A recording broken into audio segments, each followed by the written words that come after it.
নমস্কাৰ পুনৰ এবাৰ সকলোকে স্বাগতম জনাইছো বিশ্বাসী উন্নতি গুৰুত্বপূৰ্ণ ভিডিঅ'লৈ সদায়ৰ আজিও বিজ্ঞানৰ কিছুমান গুৰুত্বপূৰ্ণ কোৱেশ্চন আনসাৰ লৈ আপোনালোকৰ মাজত উপস্থিত হৈছো গতিকে ভিডিঅ'টো শেষলৈ চাবলৈ নাপাহৰিব বহুতে মোক ৰিকুৱেষ্ট কৰি আছিল যে বিজ্ঞানৰ সিৰিজটো আপোনালোকে চাই ভাল পাইছে গতিকে বিজ্ঞানৰ আজি আকৌ এটা ভিডিঅ' লৈ আপোনালোকৰ বাবে লৈ আহিছো বিজ্ঞানৰ কিছুমান সিলেক্টিভ কোৱেশ্চন হয় গতিকে শেষলৈকে ভিডিঅ'টো চাব আশা কৰোঁ আপোনালোকে চাই ভাল পাব আৰু যদিহে ভাল পায় লাইক কৰিব কমেণ্ট কৰিব আৰু বিশ্বাসী বন্ধু চেনেলটো সাবস্ক্ৰাইব কৰি দিবলৈ নাপাহৰিব আহকচোন আজি প্ৰথম প্ৰশ্নটো চাওঁ ৰাইজোবিয়ামৰ দ্বাৰা নাইট্ৰজেন স্থিৰ কৰিবলৈ কি প্ৰয়োজন হয় ইয়াৰ ভিতৰত শুদ্ধ উত্তৰটো মোক কমেণ্ট কৰক পটাছিয়াম ফসফৰাছ নাইট্ৰেট সোডিয়াম ইয়াৰ ভিতৰত ৰাইজোবিয়ামৰ দ্বাৰা নাইট্ৰজেন স্থিৰ কৰিবলৈ কিহৰ প্ৰয়োজন হয় সায়েন্সৰ কোৱেশ্চন হয় গেট 3 গেট 4 কাৰণে বহুত ইম্পৰ্টেন্ট আপোনালোকে চাই আছে বিশ্বাসী বন্ধু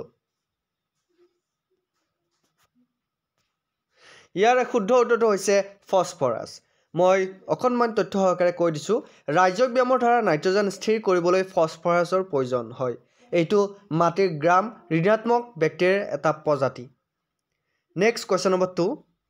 ৰেষ্ট্ৰিকশ্যন এনজাইম আৱিষ্কাৰ কৰা হৈছিল কেতিয়া ৰেষ্ট্ৰিকশ্যন এনজাইম কেতিয়া কোনে আৱিষ্কাৰ কৰিছিল স্মিথ আৰু নাথানছে আলেকজাণ্ডাৰ ফ্লেমিঙে বাৰ্গে এইবোৰৰ কোনোটোই নহয় ইয়াৰে শুদ্ধ উত্তৰটো কোনটো হ'ব মোক আপোনালোকে শুদ্ধ উত্তৰটো কমেণ্ট কৰক আৰু এই পিডিএফবোৰ যদি আপোনালোকৰ প্ৰয়োজন হয় তেনেহলে আমাৰ টেলিগ্ৰাম চেনেলটো জইন হৈ ল'ব পাৰে বিশ্বাসী বন্ধু টেলিগ্ৰাম চেনেলত আপোনালোকে জইন হৈ ল'ব তাতে আপোনালোকে পিডিএফবোৰ পাব একেলগে পিডিএফবোৰ মই দি দিম যিসকলে আমাৰ পিডিএফবোৰ বিচাৰে আপোনালোকে টেলিগ্ৰাম চেনেলত জইন হৈ লওক কাইণ্ডলি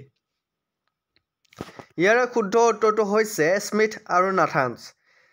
নিষেধাজ্ঞা এনজাইম স্মিথ আৰু নাথানছে আৱিষ্কাৰ কৰিছিল এতিয়া আপোনালোক কেতিয়াবা কোৱেশ্চন সুধিব পাৰে এনজাইম কোনে আৱিষ্কাৰ কৰিছিল এনজাইম আৱিষ্কাৰ কৰিছিল স্মিথ আৰু নাথানছে গতিকে এনজাইম হৈছে নিষেধাজ্ঞা এনজাইম বৰ্তমান বেন কৰি দিয়া হৈছে আৰু কোনে আৱিষ্কাৰ কৰিছিল স্মিথ আৰু নাথানছে আৱিষ্কাৰ কৰিছিল অণুৰ কাষৰ নিৰ্দিষ্ট স্থানত ডিএনএ বিভাজিত কৰা বেক্টেৰিয়াই উৎপন্ন কৰা প্ৰটিনক ৰেষ্ট্ৰিকশ্যন এনজাইম বোলা হয় নিষেধাজ্ঞা এনজাইম বা ৰেষ্ট্ৰিকশ্যন এনজাইম বোলা হয় গতিকে মনত থাকিব কোনে কৰিছিল স্মিথ আৰু নাথানছে আৱিষ্কাৰ কৰিছিল নেক্সট কোৱেশ্চন নম্বৰ 3 জিনোমিক অধ্যয়নৰ জৰিয়তে ঔষধ চিনাক্তকৰণ বুলি কোৱা হয় কিয় কোৱা হয় কি বুলি কোৱা হয় ইয়াৰ ভিতৰত শুদ্ধ উত্তৰটো হ'ব জিনমিক্স ফাৰ্মাকোজিনেটিক্স কেমিনফৰ্টিক্স ইয়াৰ ভিতৰত কোনটো হ'ব শুদ্ধ উত্তৰ কেমিনফৰ্মেটিক্স ফাৰ্মাকোজেনেটিক্স ফাৰ্মাকোজিনমিক্স জিনমিক্স ইয়াৰ ভিতৰত কোনটো হ'ব শুদ্ধ উত্তৰটো হৈছে yes option B is right answer pharmacogenomics genomic অধ্যয়নৰ জৰিয়তে ঔষধ চিনাক্তকৰণক ফাৰ্মাকোজিনমিক্স বোলা হয় ফাৰ্মাকোজিনমিক্সে স্বাস্থ্য সেৱাৰ খৰচ আৰু কাৰ্যক্ষমতা বৃদ্ধি কৰিব পাৰে গতিকে মনত থাকিব নেক্সট কোৱেশ্চন নম্বৰ 4 প্ৰদত্ত পুষ্টিকৰ উপাদানসমূহৰ ভিতৰত গাখীৰ তলৰ কোনটো দুৰ্বল উৎস ইয়াৰ ভিতৰত কোনটো দুৰ্বলৰ উৎস হ'ল গাখীৰ খালে কি পোৱা যায় কি ভিটামিন পোৱা যায় গাখীৰ খালে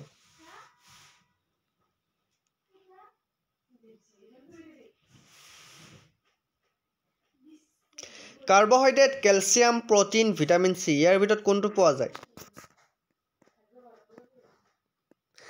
ইয়াৰ ভিতৰত পোৱা যায় গাখীৰত ভিটামিন সি গাখীৰত এক্সৰবিক এচিড ভিটামিন সিৰ উৎস কম ইয়াত প্ৰতি 100 গ্ৰামত প্ৰায় 1 মিলিগ্ৰাম এক্সৰবেট থাকে আনকি সামান্য ভিটামিন সিও সাধাৰণতে গাখীৰ গৰম পৰিশোধন কৰিলে নষ্ট হৈ যায় সম্পূৰ্ণ খাদ্য হিচাপে গাখীৰত ভিটামিন সি আৰু আইৰণৰ বাহিৰে বেছিভাগ প্ৰয়োজনীয় পুষ্টিকৰ উপাদান থাকে গতিকে আপোনাক খুদিছে কোৱেশ্চনটো অকণমান কোৱাত ভুল হৈছিল মোৰ যে প্ৰদত্ত পুষ্টিকৰ উপাদানসমূহৰ ভিতৰত গাখীৰৰ তলৰ কোনটো দুৰ্বল উৎস মানে কোনটো অকণমান দুৰ্বলভাৱে আছে ওকে ভিটামিন সি নেক্সট কোৱেশ্চন নম্বৰ 5 চেপ্ৰফাইট হৈছে সেই যিবোৰ খাদ্যৰ বাবে ডেছৰ ওপৰত নিৰ্ভৰশীল চেপ্ৰফাইট কিহৰ ওপৰত নিৰ্ভৰশীল শুদ্ধ উত্তৰটো কমেণ্ট কৰক আৰু মোক বহুতে সুধি থাকে যে দাদা আপোনাৰ ভিডিঅ'বোৰ কোৱালিটিটো কম হৈ আছে গতিকে যিসকলে মোৰ ভিডিঅ' কোৱালিটি কমকৈ দেখা পাইছে বা কুৱেশ্যনবোৰ আপোনালোকে ভালকৈ দেখা পোৱা নাই 720 পিক্সেলত আপোনালোকে ভিডিঅ'বোৰ চাব তেনেহ'লে আপোনালোকে স্পষ্টকৈ আখৰবোৰ দেখা পাব গতিকে আপোনালোকে ৰিজলিউশ্যনটো বাঢ়াই ল'ব 720 আপোনালোকে 62 সাব ভালকৈ দেখা নাপাব ওকে সেপ্ৰফাইট হৈছে সেই জীৱৰ খাদ্যৰ বাবে কিহৰ ওপৰত নিৰ্ভৰশীল ইয়াৰ ভিতৰত শুদ্ধ উত্তৰটো হৈছে মৃত আৰু ক্ষয়িষ্ণু পদাৰ্থৰ ওপৰত নিৰ্ভৰশীল অপচন ডি আছে ৰাইট আনসাৰ মৃত আৰু পচিযোগ্য পদাৰ্থ যাক আমি ক্ষয়িষ্ণু পদাৰ্থ বুলি কোৱা হয় ইয়াৰ ভিতৰত অকণমান টকা মই দি দিছো সেপ্ৰফাইট হৈছে সেই জীৱৰ খাদ্যৰ বাবে মৃত আৰু ক্ষয়িষ্ণু পদাৰ্থৰ ওপৰত নিৰ্ভৰশীল ইহঁতে প্ৰাচক পদাৰ্থবোৰ চাৰিওফালৰ পৰিৱেশলৈ নিঃসৰণ কৰি জৈৱিক পদাৰ্থবোৰক সৰল পদাৰ্থলৈ ভাঙি পেলায় এইদৰে উৎপন্ন হোৱা পুষ্টিকৰ পদাৰ্থবোৰ পোনপটীয়াকৈ জীৱবোৰৰ কোষ আৱৰণৰ মাজেৰে শোষিত হয় মনত থাকিব নেক্সট কোৱেশ্চন নম্বৰ 6 BCG হৈছে তলৰ কোনটো ৰোগৰ পৰা সুৰক্ষাৰ বাবে ব্যৱহাৰ কৰা ভ্যাকচিন ইয়াৰ ভিতৰত কোনটো ভ্যাকচিন ললে আমি BCG ৰ পৰা পৰিত্ৰাণ পাব পাৰো এটা মোক বহুতে কমেন্ট কৰি সুধিব যে BCG মানে কি গতিকে আপোনালোকে যিসকলে মোক BCG ৰ ফুল ফৰ্মটো দিব পাৰে তেওঁলোকক মই ধন্যবাদ জ্ঞাপন কৰিম আৰু অন্যটা ভিতৰত তেওঁলোকৰ নামবোৰ লম মই BCG ৰ ফুল ফৰ্ম কি আপোনালোকে কমেন্ট কৰকচোন BCG হৈছে তলৰ কোনটো ৰোগৰ পৰা সুৰক্ষাৰ বাবে ব্যৱহাৰ কৰা ভ্যাকচিন ইয়াৰ শুদ্ধ উত্তৰটো হৈছে যক্ষ্মা টিবি বেমাৰৰ কাৰণে BCG ভ্যাকচিন ব্যৱহাৰ কৰা হয় বেচিলাছ কেলমেট গুৱেৰিন বুলি কোৱা হয় BCG ৰ ফুল ফৰ্ম মই কৈ দিছো BCG ৰ ফুল ফৰ্ম হ'ল বেচিলাছ কেলমেট গুৱেৰিন যাক আমি BCG বুলি কওঁ BCG ভ্যাকচিন হৈছে মূলত যক্ষ্মা ৰোগৰ বিৰুদ্ধে ব্যৱহাৰ কৰা ভ্যাকচিন এই ভ্যাকচিনটো প্ৰথমে মাইকোবেক্টেৰিয়াম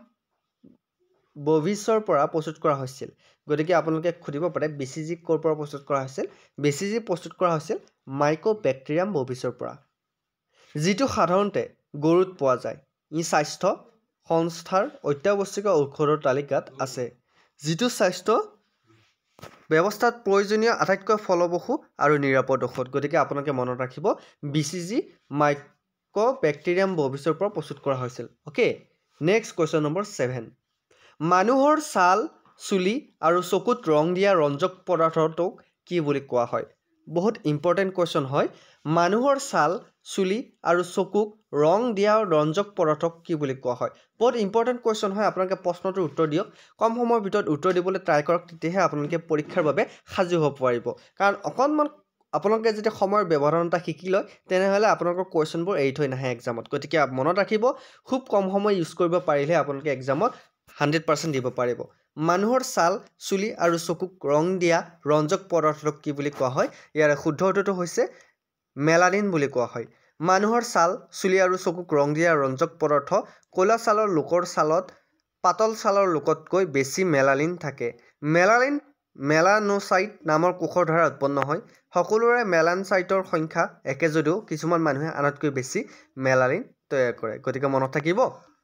নেক্সট কোৱেশ্চন নম্বৰ 8 হিপাৰ মাজেৰে পানী শোষণৰ হাৰ কেনেকৈ বৃদ্ধি কৰিব পাৰি বহুত ইম্পৰ্টেন্ট কোৱেশ্চন হয় হিপাৰ মাজেৰে পানী শোষণৰ হাৰ কেনেকৈ বৃদ্ধি কৰিব পাৰি অপচন এ গছবোৰ ফেনৰ তলত ৰখা অপচন বি গছবোৰ ক্ষীণ পোহৰত ৰখা অপচন সি গছবোৰ ছাত ৰখা অপচন ডি গছবোৰক পলিথিনৰ বেগেৰে ঢাকি ৰখা ইয়াৰ ভিতৰত